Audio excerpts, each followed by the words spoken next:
This is The Tea Project with your host, Gadiel and Michelle, a husband and wife duo where they will be discussing countless topics such as parenting and marriage, personal finance, managing a household, personal and professional development, and so much more.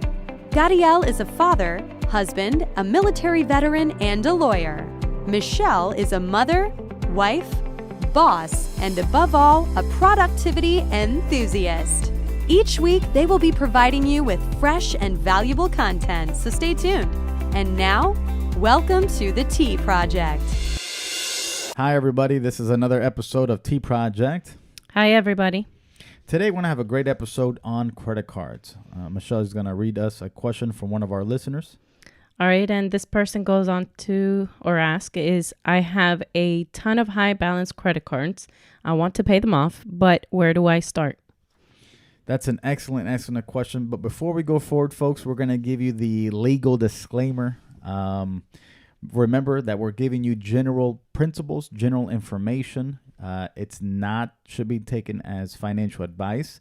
We don't know your particular situation. We don't know your particular circumstance, how much money you make, what's your total expenses. We don't know that information. So this may not apply to you. It's just general principle we're giving you, okay? So let me read the scenarios. Okay, so the scenarios like this. We have one individual or one family, and they have 3 credit cards. They have credit card A has a $10,000 balance with a 10% interest. Credit card B has a $6,000 balance with a 7% interest. And credit card C has a $2,000 balance with a 5% interest rate. So let's tackle this scenario here and see what methods we can utilize to help them out. Okay, so first of all, I think we need to talk about the 2 different methods that are popular, right? That you can utilize. So the first one is the Snowball Method, and the second one is Avalanche Method. So the Snowball, the key thing to know about this one is that you tackle your credit cards based off of the lowest balance. That's the first one. For the Avalanche, you start with the balance that has the highest interest rate. So the Snowball, the benefits of the Snowball is that it's sort of like motivating. Right. Because you're starting off with your small balance and you're chipping away little by little. Right. Although you will most likely end up paying more interest than you would with the Avalanche method. So on the other side, on the Avalanche side, the good thing about that is that you're optimizing your cash outflow because you're paying your higher interest rate first. However, that motivation kind of is hard to seek because you're looking at high interest rate, high balance. And by the time you get done with that one, it'll be quite a while before you start hitting the lower balance. Right. So if we go ahead and apply the Snowball Method to these 3 credit cards, basically you would start off with credit card C, which is your $2,000 balance. That's at 5%.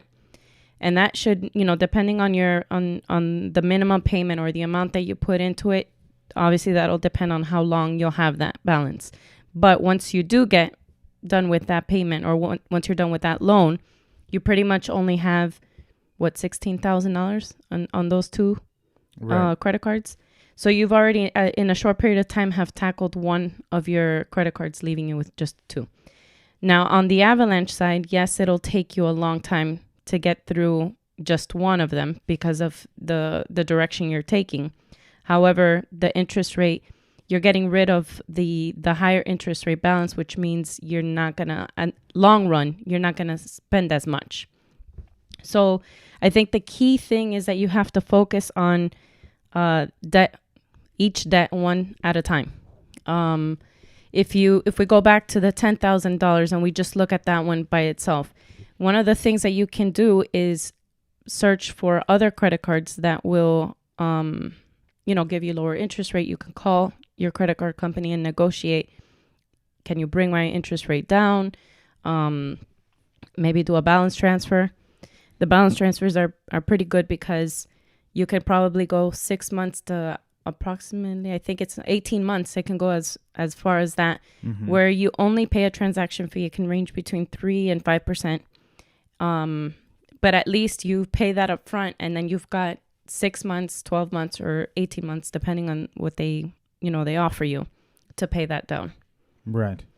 Very interesting. So, in these three scenarios, this individual is paying at a minimum the minimum payments, except for the one that they're paying off the most, that they're paying towards the most, depending on the Avalanche or the Snowball Method.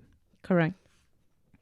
Okay. So, folks, here's a few tips that we're going to give you. But just to recap here, folks, remember that the Avalanche and the Snowball, they're both effective. They both have different ways of tackling it, and it just really depends on you. Right. You want to make sure you stop the bleeding. So just because, you've got these credit cards, what you don't want to do is try to pay them down while still using them, because then you're never going to, the progress is just not going to work. The other thing, another tip that I would say is keep record of this. Like have whether it's on a piece of paper, in I don't know, on for me it's on Excel, QuickBooks, whatever you want to put it in, but keep track of where you started and your progress as you go, because this is probably not something that you can pay down, obviously depending on your income. This is probably not something that you could pay down within 6 months, or it's usually like a year, 2 years, maybe sometimes 3, if not more. Right. So when it comes to something that's 6 months and over, I think it's necessary to have something where you're tracking your progress, where you started and where you ended, so that you can continue motivating yourself to get through, your balances. Right. Well, folks, we hope you got some good information from this episode. First, we'd like to say thank you for listening. Thank you. Please subscribe to our YouTube channel, Productive Bunch channel. Well, listen, folks, if you have any questions, any specific questions about credit cards, please let us know in the comments section. And we'll bring it up in the next episode. We're actually doing a series on credit cards, and this is the first one of a few. So thanks for tuning in. God bless. Till next time.